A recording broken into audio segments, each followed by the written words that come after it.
दोस्तों नमस्कार and world में आपका स्वागत है। दोस्तों आज हम बात करेंगे क्लाइमेट चेंज के बारे में और क्लाइमेट चेंज के कारण जो भारत या एशिया के क्लाइमेट पैटर्न वही रेनफॉल होने के पैटर्न में जो बदलाव हो रहा है उसका क्लाइमेट चेंज से क्या कनेक्शन है। तो दोस्तों आइए जानते हैं कि रिसेंट घटनाओं ने कैसे पूरी दुनिया का ध्यान क्लाइमेट चेंज और रेनफॉल पैटर्न पर लाकर केंद्रित कर दिया है। तो चलिए जानते हैं क्या है पूरी बात। तो दोस्तों अगर हम साल 2022 की बात करें तो जो मानसून सत्र होता है वो तो जुलाई, अगस्त, सितंबर तक होता है, लेकिन इस साल ऐसा नहीं हुआ।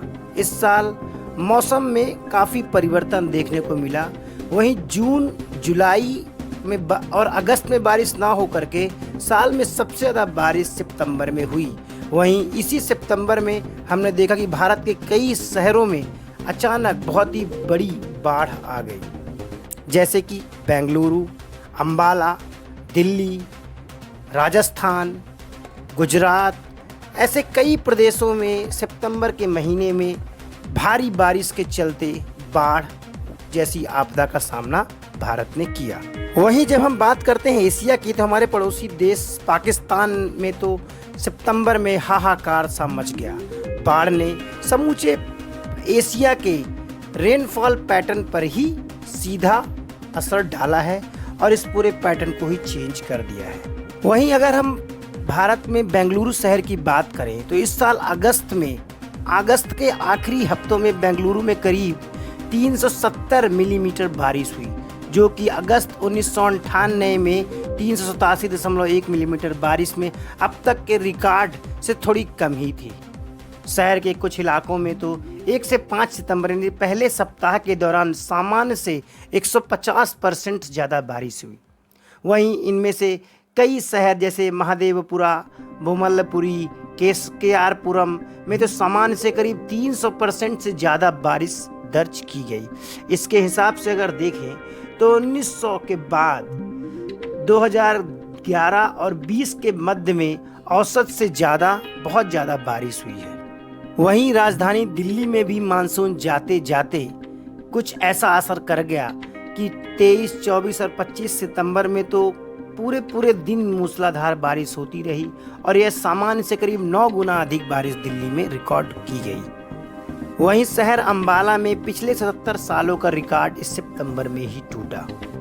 तो इस पर आईएमडी के शोधकर्ताओं और रिसर्चर ने क्या कहा ये जानते हैं। उनके मुताबिक सितंबर में अधिक बारिश का पहला कारण पैसिफिक ओशन के ऊपर अल नीनो का इफेक्ट है, जिससे मानसून को दबाया और जुलाई में कम बारिश हुई। वहीं दूसरा वर्तमान में समुद्री सतह का तापमान और भूमध्य रेखी प्रशांत महासागर में चल रही हवाएं अल नीनो का संकेत दे रही हैं। हालांकि मानसून के आखिरी चरण यानी सितंबर के अलावा ला नीना के स्थिति से फिर उबरने की संभावना है।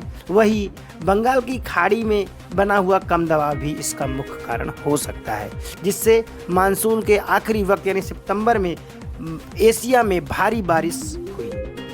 वहीं पृथ्वी विज्ञान के सचिव एम रविचंद्रन ने कहा कि अल नीनो और ला नीना मानसूनी बारिश को प्रभावित करने वाले मुख्य कारक हैं, जिससे सितंबर में मौसम मुख्य रूप से ध्रुवीय क्षेत्रों में ही केंद्रित रहा। उन्होंने कहा कि न केवल स्थानिक वहीं अंतर मौसमी कारक भी इस बारिश के पैटर्न में बदलाव के मुख्य कारण रहे, जिससे समूचा एशिया ही इससे प्रभावित हुआ। तो बेसिकली अगर हम बात करें तो क्लाइमेट चेंज इसका सबसे महत्वपूर्ण कारक उभर के निकल के आ रहा है, जो कि समूची दुनिया में ही ऐसे छोटे छोटे परिवर्तन बहुत तेज़ी से हो रहे हैं, जिनमें से मानसून के पैटर्न में बदलाव मुख्य कारण माना जा रहा है, जिससे भारत के ही कई शहरों में तो सूखे जैसी स्थिति है, लेकिन कई शहरों में भीषण बाढ़ की स्थिति पैदा हो रही है, वो भी मानसून सत्र के चलते। वहीं इस पर आईएमडी ने एनालिटिकल एनालिसिस भी किया है, जिसमें हिमालय की तलहटी क्षेत्रों में अधिक बारिश होने की जांच करने के लिए अध्ययन में पिछले करीब 17 वर्षों का डेटा को एनालाइज किया गया। इसके साथ ही एरोसोल्स का जो एटमॉस्फेरिक एरोसोल होते हैं इसका भी आकलन किया गया। आइए सबसे पहले बता देते हैं कि ये एरोसोल होते क्या है।